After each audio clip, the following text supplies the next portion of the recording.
Well, hey, how y'all doing out there today? Listen, I just had these two old ladies come rushing down the trail. Very older women, probably mid-60s or so, maybe a little older.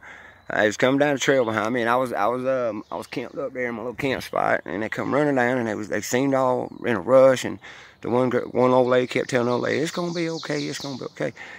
And they get down here, and I don't know what went on with the other people, but so I walked down a little bit, and sure enough, I seen them sitting on the bench, and they seemed to be a little bit better off. But the one lady was looking at the other lady's arm, and I was looking over there, and the one lady said, "Oh, she just got bit by this old spider. It was just the biggest spider you ever seen, and just bit her arm. And these people here, they don't got nothing for this. They said they can't treat them and whatnot. So fine, you know." And I said, "Well, Miss Lady, you really worried about that spider bite? You want to get that poison out? You can get it out right now." And she said, "Excuse me?" And I said, "Yes, ma'am. You want to get it out?" And she said, "Sure. What are you talking about? You got something? You got some cream or something?" I said, "No, ma'am." And I went over and I showed her this beautiful spiderwort plant right here. And that's a spiderwort plant. And she said, "What are you gonna do with that?" And I said, "Well, I started mashing up the leaves to get the gel out." And I said, "Well, here's what I want you to do. Now I got it mashed up as best I can. I want you to just chew on a little bit and you mash it on your arm. All right?" And I said, "Keep it on there for about 15 minutes." And she said, what is that?" And I told her. So I said, "It's spiderwort. It's got a drying property about it, so it would draw out with any poison you got, especially right now. You said you was just bit 30 minutes ago. And so there you go." I said, "So probably get rid of the swelling and help with that itchy burning feeling you got. You got an itchy burning feeling. I can see it was bad." And it was a good, nice little spider bite. So sure enough, they put it on there, and they was skeptical and still kind of looking at me funny, you know. I'm just old redneck boy, you know. Sitting on the bench, come walking up, looking at him, and wow. So sure enough, she pulled it off. Actually, about 20 minutes later, there wasn't hardly any redness. You could tell where the spider bit her, but what she had was gone, and she said she didn't feel anything. And they went and got another leaf, and they started doing it again. So I guess they went on back to what they was doing. They was hikers. They was through hiking. Old folks, two old ladies hiking together through the Appalachian Trail. But they had a nature bite them in the ass.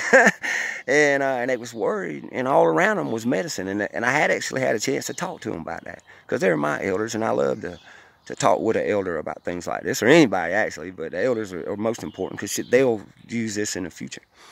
So I told them about how the spiderwort plant right here is good as a tea.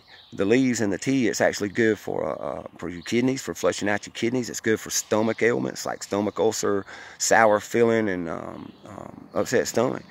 But it's really good. The roots, if you got to dig one up, the roots are really great as a laxative. One of the best laxatives, probably better than castor oil, to clean you out and actually have a nice tea. Actually, y'all, you can take the leaves and mash them up, and even boil the stems up, because they're kind of hard. And just eat them, or even fry up the stems as an edible plant. This is also it's edibly medicinal, but you can also take that same and make that same mixture, the crushed leaves and the boiled up stems, and put it in a poultice and wrap it around skin cancers and stuff like that, and it'll draw that out. So it works with cancer. It's another beautiful plant out there.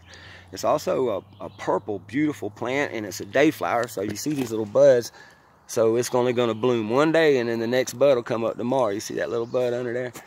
And look, there's one all ready to go. If you're not on the Appalachian Trail or in the wild and think you can't get the spiderwort, well, guess what? You can just plant it. Isn't that a beautiful plant? These things get about a couple feet tall. They make great borders. There's different, it's in the dayflower family, so you could even mix it with the blue dayflowers, which are good, also good for bites and whatnot. But yeah, this purple one though, and it seems that purple flowers seem to, and weeds, purple weeds seem to really benefit women, especially with the menstrual cycle problems and the craziness that comes with it. Peace, ladies. This is great for that.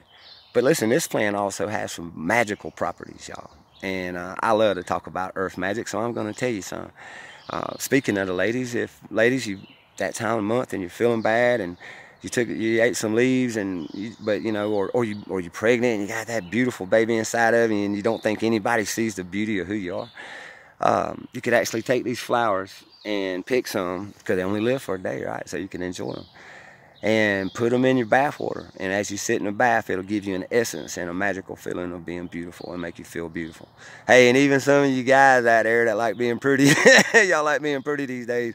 If you want to feel pretty, put some day flowers in. I mean, some spiderwort in there in the tub with you and get to feeling pretty. Ain't nothing wrong with that. But on a serious note, women are frugal shoppers and they like to get the most for their money, right, ladies? And well, so do us guys, but you know, we'll blow some money.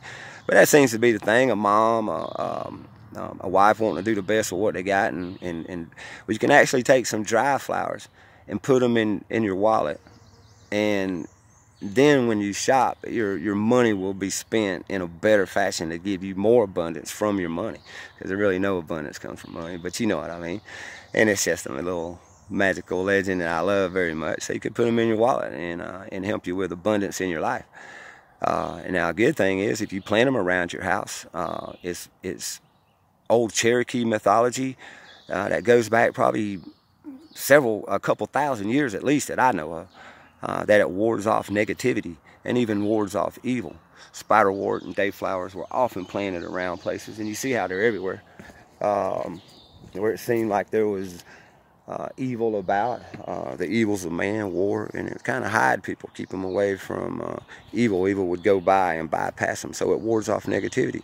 So wow, kidney health, stomach disorders, skin cancers, drawing out the poison from the bug bites, especially spider bites. That's the name, spiderwort. All those medicinal properties. Then it helps the ladies in a medicinal way better than Midol, which is just what, caffeine and acetaminophen, to alleviate that hell of a week y'all got to go through every month. And then it has some magic to it, so make you feel pretty, make you spin better. All good things, ward off evil. So spiderwort's y'all's friends, lady, and it's all of our friends. And these two ladies just found out. And also, just throw this in there at the end. I'm a little agoraphobic. I really don't break in with conversations with people well, y'all, in person. Very shy, and I just think everybody's looking at me funny, and I always have my whole life, so it's my problem. But I opened up to talk to the ladies. They learned something. They drew poison out of their arm that nobody else around could help them, because it's the way things are nowadays. And we're a business, we can't do medical. We can't advise this, we can't advise that, but we can advise each other, tribe. So I advise y'all to open your mouths, learn, teach, grow, live, and be healthy. And if you're scared of spiders, I tell you what, you get rid of that fear by planting spiderwort around your house. And then if one does get you, your fear comes true, maybe death won't come so quick when you draw that poison out with that spiderwort, all right? So think about that. It's good to talk about medicine, it's good to talk about health, but it's good to talk, period, in good ways about good things. So spiderwort, well, we sure appreciate you. This is a gift from the mother, and I see some little fresh buds coming there, and oh man, this is going to be pretty around here, so I'm going to enjoy it, and y'all enjoy it. You can pick some, put it up, do whatever you want, but keep it around. It's good for the bugs, it's good for the spiders, it's good for the ladies, it's good for everything. It's just plain old good. I love y'all. Grow, live, be healthy, and don't live in fear. Peace.